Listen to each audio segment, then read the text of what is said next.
Hello, my name is Nsikak Evans. I'm the host of your regular program Beyond Plenary.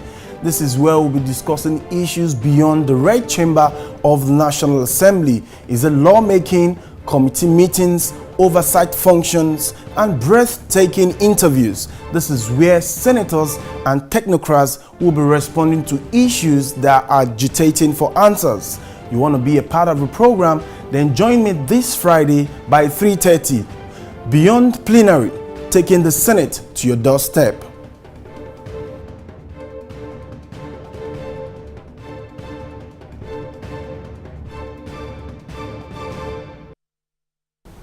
Welcome back. Since January this year, militant attacks have increased. Militant groups like the Niger Delta Avengers says it is on a campaign to cripple oil production. We have Commodore Chris Ezekobe, the Director of Naval Information, on the program. Do you think we are winning the war against these criminals? Well, I like to address the issue twofold. Now, these elements you talk about have various modes of operation.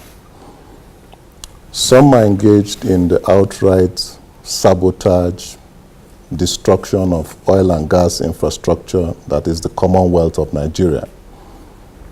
Others are involved in offshore operations, sea robbery attacks, piracy attacks with a view to hostage taking, demand for ransom, and so on and so forth. So in the aspect of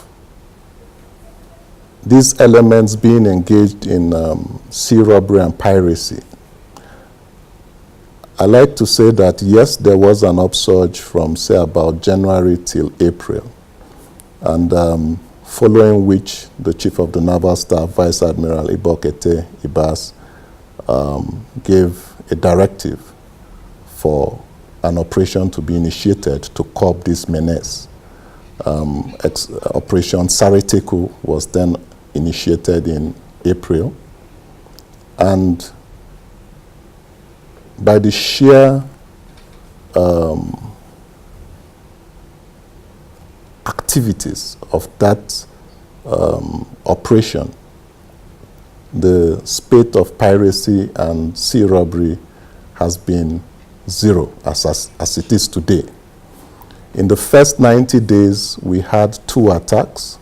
One was an attempted boarding, one was an actual boarding. So in terms of having these miscreants embarrass us at sea with respect to shipping and the safety of oil and gas infrastructure out there at sea, I would say the Navy is very much on top of the situation. As it is right now, there are 0 incidences. In fact, on the 17th of this month, a British ship, Vectis Osprey, was rescued by one of our ships, NNS Wamba, that was detached from that operation to, assist the vessel that was in distress. For the other part of it, that is operating within the backwaters, within the hinterland, that is, be it Niger Delta, Avengers, or what have you. Most unfortunate that these elements have decided to attack oil and gas infrastructure, either of government or joint venture partners, especially in the light of the dwindling economy. But we have sufficient intelligence that will enable us engage these elements effectively. Okay, wait, let me cut you here. You have talked about engaging the elements. Let's watch this short clip from the Chief of Naval Staff, Vice Admiral Ibokete Ibas. Any challenge we have in our waters that is not addressed could, of course, affect nations all over the world. Our policing role places on us enormous responsibility that the other services perhaps do not have. It therefore means that when we have ships out there, 24/7 those ships are running, they are manned, and in that singular responsibility that we have, enormous resources are consumed. I'm curious to know, in the light of what the Chief of Naval Staff has said, in whatever happens to our territorial waters will affect the region, in the light of also dwindling resources. But I also hear that the Navy has now embarked on boat building to build capacity. How has the Navy been able to achieve this feat? Well, we have one of the most sophisticated dockyards on the continent, the Naval Dockyard Limited in Victoria Island. We have a competent team of engineers, architects and engineers. And in 2011, thereabout, the Navy thought it wise that we should attempt building vessels between 35-40 meters in length. And that gave rise to the building of the first indigenous seaward defense boat, NNS Andoni. And after we launched NNS Andoni, the Navy felt we should go a step further, correct the mistakes of the Andoni, and go into the construction of a second seaward defense boat, which the Chief of Naval Staff recently launched in Lagos. Now, for inshore patrol boats, we've partnered with indigenous companies, the Epenal Boats Limited in Port Harcourt. We took delivery of 30 boats earlier in the year. Only last week we took delivery of another 30, but these 30 were constructed in our own facilities. Wow. By the company, but of course it builds capacity for us, for our staff and for our technical crew within, such that in a no distant future we hopefully should be building such boats on our own steam. We're also in partnership with John Holt. And within the next few months, they too will be delivering some boats to us. So in that sense, I would say that we are taking the initiative of indigenous construction to the next level. Living indigenous construction, because I know that there's so much Nigerians who want to know. We'll have you on our program again on this issue. Let's go back to the Avengers.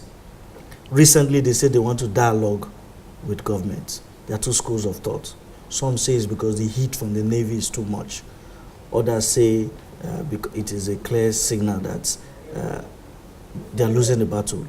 Do we see the Navy stopping operations as this dialogue is placed on the table?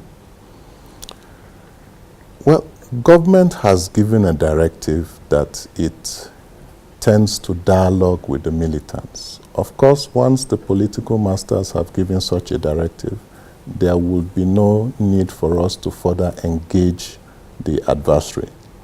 But within this period, we'll focus our attention to intelligence gathering, community relations, and be on top of the issue such that whereby dialogue fails, we will be ready to engage immediately. Can we know a little bit about the Navy's capacity? I know you might not want to give us full details on the Falcon Eye because of intelligence, but are you telling Nigerians that the Navy is able to contain any threat on its territorial waters? I'm happy you asked this question. The Navy has the regional maritime awareness capability, which is headquartered in Lagos. And we have 9 repeater stations along the coast. Now, what this does for us is that each of these stations gives us a coverage of about 35 to 40 nautical miles. So in a manner of speaking, our territorial waters are well covered by surveillance. The problem hitherto has been our exclusive economic zone. But with the initiation of the Falcon Eye project by the Office of the National Security Advisor, we would be able to see in excess of 200 nautical miles, which is in excess of our exclusive economic zone. The Falcon Eye, in its developmental phase, was very instructive in the rescue of the MT Maximus, the celebrated case of, the Maximus that was rescued earlier in the year, because of the range of the Falcon Eye facility. So once it is fully initiated and has been commissioned, I believe that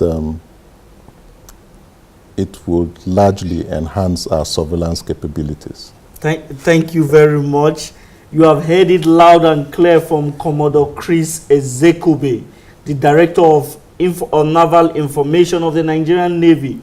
The Navy has the capacity to protect